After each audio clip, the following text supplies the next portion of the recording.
Bab 6. Bambang Jatmika dan Panembahan Ciptadinata.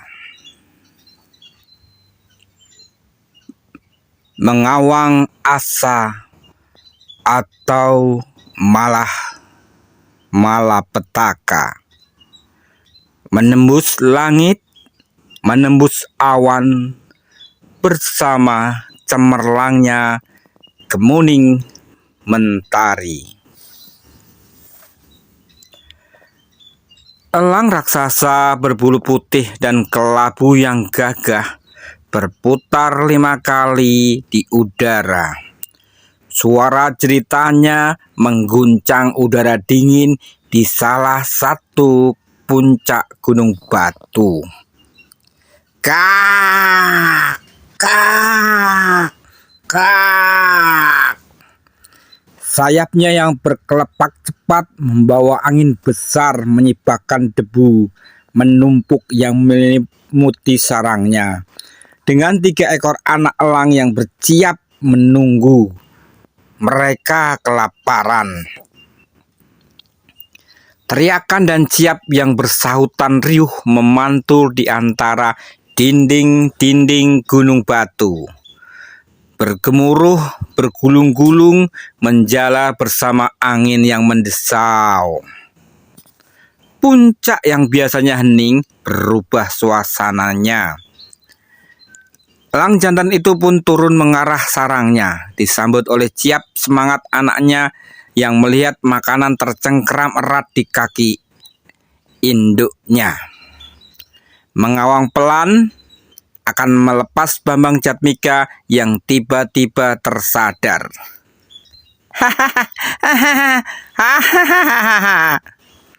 Suara tawa renyah terlontar dari mulut mungilnya. Apa yang dilihatnya di depan mata membuatnya tertawa senang. Saking senangnya, tawanya semakin nyaring tanpa henti.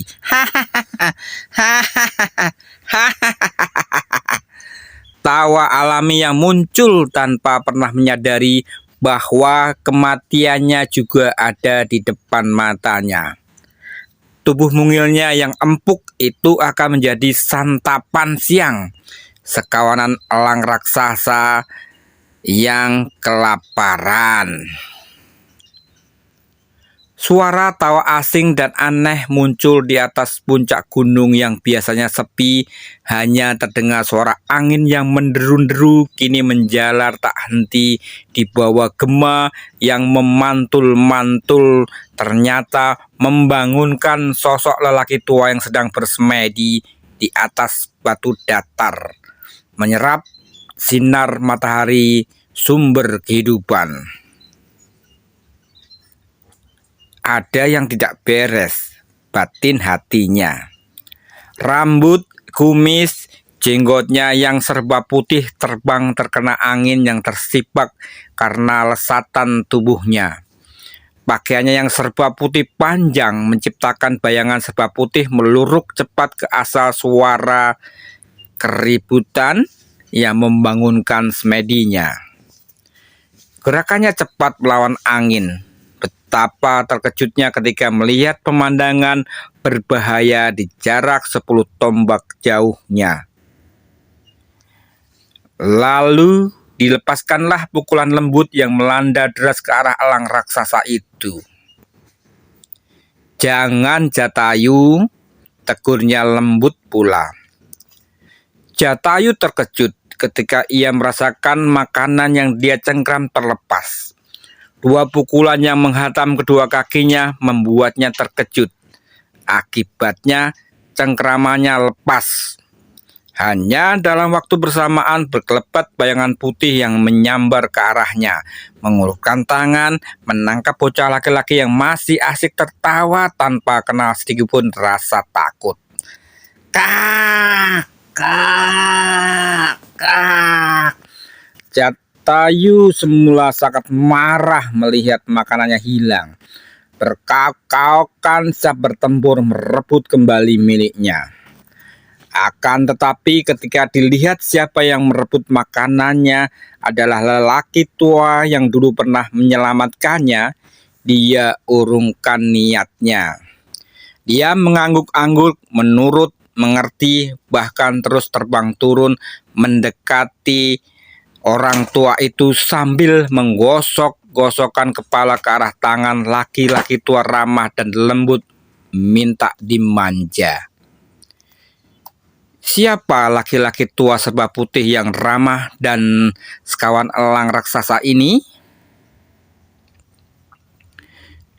Lelaki tua itu adalah seorang tokoh tua dari dunia persilatan yang sudah mengundurkan diri. Pendekar yang mempunyai ilmu kesaktian tinggi, merajai dunia persilatan di masa mudanya dan tak terkalahkan. Orang mengenalnya sebagai pendekar kecapi sakti yang bernama Ciptadinata.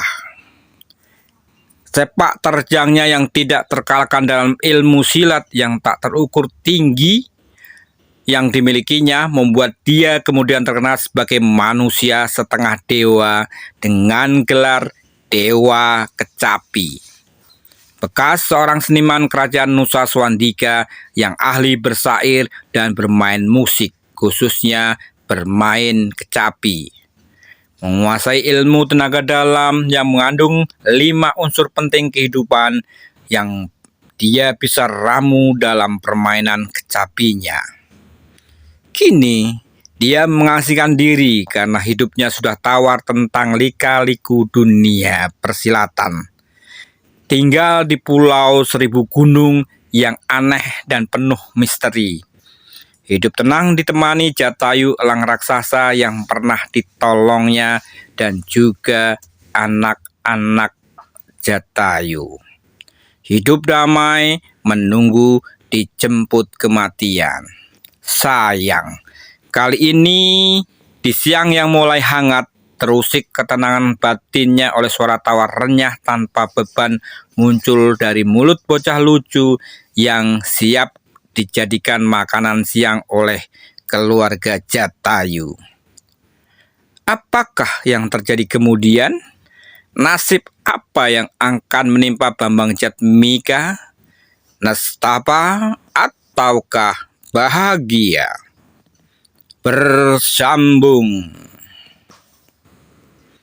Jangan lupa ikuti petualangan Bambang Jatmika dalam komik video kisah Pedang Buana.